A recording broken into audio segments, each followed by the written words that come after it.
మిడిల్కి రా. అందరికీ నమస్కారం అండి. సత్యజ్యోతి ఫిలిమ్స్ లాంటి లెజెండరీ ప్రొడక్షన్ హౌస్లో ఈ సినిమాకి అన్ని పాటలు రాసే అవకాశం రావటం చాలా అదృష్టంగా భావిస్తున్నాను. Sir thank you sir. నాకు ఈ అవకాశాన్ని కల్పించిన దేవి శ్రీదేవి సతీష్ గారికి, అలాగే మా డైరెక్టర్ పాంటిరాజ్ గారికి, మ్యూజిక్ డైరెక్టర్ సంతోష్ నారాయణ గారికి చాలా చాలా థ్యాంక్స్. అలాగే ఈ సినిమాలో 4 పెద్ద పాటలు ఉంటాయి, ఒక బిట్ సాంగ్ ఉంటుంది. అన్ని పాటలు వేటికవే చాలా డిఫరెంట్గా ఉంటాయి. చాలా మంచి ట్యూన్స్. మీరు ఆల్రెడీ బుజ్జి కన్న పాట విన్నారు, ఆకాశ వీరన్ పాట విన్నారు. ఇంకా మిగతా 2 పాటలు కన్నా అనే ఒక పాట ఎమోషనల్ పాట ఉంటుంది, అలాగే హీరో ఇంట్రడక్షన్ బిట్ సాంగ్ ఉంటుంది. అన్ని పాటలు చాలా బాగా వచ్చాయి. ఈ సినిమాని ఫ్యామిలీ మొత్తం కూర్చుని హ్యాపీగా ఎంజాయ్ చేస్తూ చూడొచ్చు ఈ సినిమా.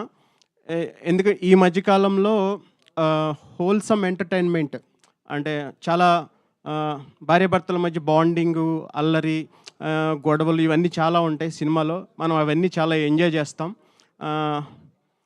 డైరెక్టర్ గారు చాలా చాలా బాగా తీశారు.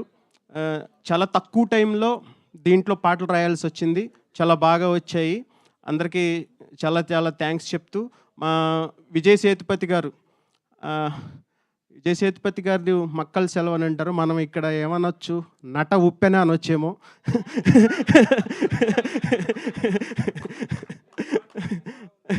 Thank you sir. అలాగే మా నిత్య మేనన్ గారు, ఇష్క్ మూవీ నుంచి నేను మీకు పెద్ద ఫ్యాన్ మేడం. నేను ఇప్పటి వరకు ఒక 200 సినిమాలు రాసుంటా, ఇది 201వ సినిమా. ఈ సినిమాలో మీకు పాటలు రాసే అవకాశం వచ్చింది. దీంట్లో ఒక లైన్ ఉంటుంది, సొట్ట బొగ్గల రత్నం వే అని, అది మిమ్మల్ని చూసే రాశాను మేడం. ఈ సినిమాని ఆగస్ట్ 1 తారీఖు వస్తుంది. మొత్తం అక్కడ ఆల్రెడీ తమిళనాడులో కలెక్షన్లో ప్రభంజనం కురిపిస్తుంది.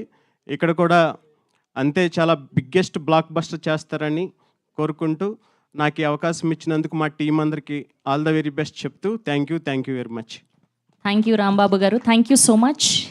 ఎస్, అండ్ ఇప్పుడు ఈ సినిమాకి ఇంత అద్భుతమైన విజువల్స్ అందించినటువంటి ఆ డిఓపి సుకుమార్ గారిని గట్టిగా చప్పటితో వేదిక మీదకి ఆహ్వానం పలికిస్తున్నాం.